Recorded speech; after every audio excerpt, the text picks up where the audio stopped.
ओम शांति। आज की कहानी का टाइटल है सरलता बनाए हमें भगवान का प्रिय।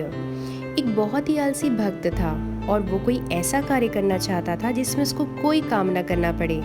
और एक दिन उसको एक ऐसा कार्य मिल भी जाता है। वो एक मंदिर पहुंचता है और वहाँ मंदिर के जो पुजारी होते हैं उनसे कहता है मुझे कोई काम चाहिए। तो वो पुजारी कहते हैं एक काम खाली है पुजारी का ही, तो तुम्हें केवल राम जी की पूजा करनी है, बाकी समय आराम। तो वो कहता है कि बस मुझे तो ऐसा ही काम चाहिए था। तो वो बहुत खुश हो जाता है। सुबह शाम 2 बार आरती करो और फिर सारा दिन छुट्टी। फिर एक दिन एकादशी आ जाती है तो वो भोजन के लिए जाता है तो देखता है भोजन है ही नहीं। तो वो कहता है भोजन कहाँ है। तो वो कहते हैं भोजन तो आज बनेगा ही नहीं, आज तो एकादशी है। तो वो गुरु जी के पास जाता है जो वहाँ के हेड होते हैं। तो गुरु जी भी बोलते हैं आज तो भोजन बनेगा ही नहीं, आज उपवास रखो। तो वो कहता है उपवास, मैं भोजन के बिना तो एक पल नहीं रह सकता, कुछ भी करो पर मैं भूखा नहीं रह सकता। तो गुरु जी कहते हैं एक काम करो, आज तुम अपना भोजन खुद ही बना लो, पर थोड़ा नदी के उस ओर जाकर बनाना। और हाँ, अगर भोजन बना ही रहे हो तो राम जी को भोग भी लगा देना। तो वो कहता है ठीक है। नदी के उस ओर जाकर वो भोजन बनाता है और फिर राम जी को भोग लगाता है और प्यार से बोलता है राम जी आओ आओ। पर राम जी आते नहीं। तो वो सोचता है ऐसे कैसे नहीं आ रहे। फिर बोलता है राम जी आओ आओ। भगवान फिर नहीं आते। फिर एकदम वो जिद पे अड़ जाता है कि जब तक भगवान आएंगे नहीं, भोग लगाएंगे नहीं, तो मैं कैसे खाऊंगा। फिर बुलाता है और बार बार बुलाता रहता है राम जी आओ आओ। तो फिर भगवान को भी लगता है अरे ये तो मुझे बार बार बुला रहा है। तो राम जी सीता मैया के साथ वहाँ प्रकट हो जाते हैं। फिर मुश्किल हो जाती है क्योंकि उसने केवल राम जी के लिए ही भोजन बनाया था। तो वो कहता है कोई बात नहीं, आप दोनों खा लो, एक दिन मैं नहीं खाऊंगा तो चलेगा। तो उसकी एकादशी हो जाती है। पर वो राम जी से कहता जरूर है कि आपको मुझे पहले बताना था कि आप सीता मैया को भी साथ लेकर आ रहे हैं तो मैं ज्यादा खाना बनाता। राम जी भी उसकी बातें सुनकर मन ही मन मुस्कुराते हैं। फिर 1 साल बीत जाता है। अगली एकादशी आती है तो वो अपने गुरुजी से कहता है कि इस बार उसे थोड़ा ज़्यादा अनाज सब्जियां चाहिए क्योंकि वो 2 लोग आते हैं, इसलिए थोड़ा ज़्यादा भोजन बनाना है। तो गुरुजी सोचते हैं इसके दिमाग में कुछ गड़बड़ है, शायद थोड़ा मंद बुद्धि है, इसलिए गुरुजी उसे कुछ नहीं बोलते और ठीक है कहते हैं। तो वो फिर अब 3 लोगों का भोजन बनाता है, सीता जी, राम जी और अपने लिए। फिर भोग लगाता है और प्यार से बोलता है राम जी आओ आओ। तो राम जी प्रकट होते हैं, पर इस बार भरत, लक्ष्मण, शत्रुघ्न, सुग्रीव, हनुमान जी, पूरे परिवार अपनी पूरी सभा के साथ। तो वो कहता है ये क्या कर दिया प्रभु, मैं तो 3 ही लोगों का भोजन बनाया था और आप इतने सारे लोग आ गए हैं। फिर बोलता है कोई बात नहीं, जो बाकी सामान बचा है उसका वो फिर से भोजन बनाता है और जो बाकी लोग बचे थे उन सबको भोजन कराता है।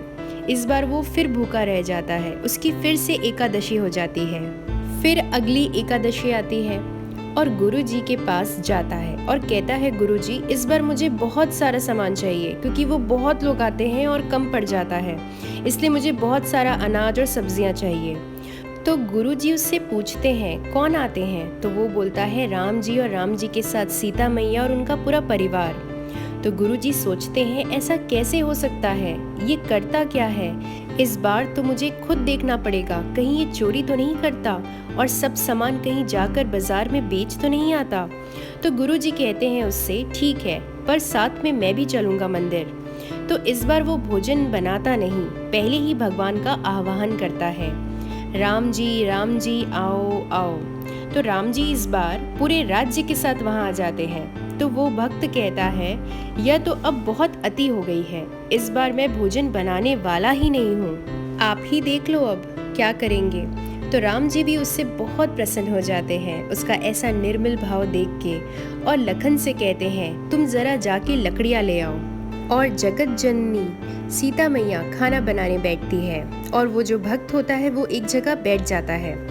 तो गुरुजी आते हैं वहाँ और उससे कहते हैं, क्या हुआ, कोई तो आया नहीं यहाँ पर। तो वो कहता है, इतने लोग तो आए हैं गुरुजी। तो गुरुजी कहते हैं, मुझे तो केवल सिर्फ तुम ही दिख रहे हो और ये सब सामान दिख रहा है, उसके अलावा मुझे कुछ भी नहीं दिख रहा। तो वो कहता है, अरे ऐसे कैसे। तो वो राम जी से कहता है, राम जी आप केवल मुझे ही दिखते हो, इन्हें क्यों नहीं दिखते, ये तो बहुत बड़ी ज्ञानी है, योगी है। राम जी कहते हैं, मैं उन्हें नहीं दिखता। तो वो पूछता है, क्यों। तो राम जी कहते हैं, मैं उन्हें नहीं दिखता क्योंकि वो तुम्हारी तरह सरल नहीं है। मैं दिखता उनको हूँ जो सरल है, और जो सरल नहीं है, जिनके मन में कपट है, छल है, उनको मैं नहीं दिखता। तो वो भक्त ये बात अपने गुरु जी को कहता है कि राम जी ने ऐसा ऐसा कहा। तब उस गुरु को बहुत पश्चाताप होता है, बहुत दुख होता है, बहुत रोता है कि यह मेरा सारा ज्ञान झूठा है। और फिर राम जी उसको भी दिख जाते हैं। परमात्मा को वही सबसे प्यारा है जो सरल मन का है, जो सरल स्वभाव का है, जिसके मन में कोई छल कपट नहीं, जो निश्चल है, जो निष्कपट है। भगवान उनको अपने दिल तख्त में बिठाते हैं। आज के इस संसार में सब कैसे हो गए हैं, असरल, जटिल, कॉम्प्लिकेटेड। एक एक व्यक्ति इतना उलझ गया है कि वो खुद को भी नहीं समझ पाता है। कुटिल बुद्धि, कुटिल संस्कार में फंसा हुआ है, कभी कैसा तो कभी कैसा।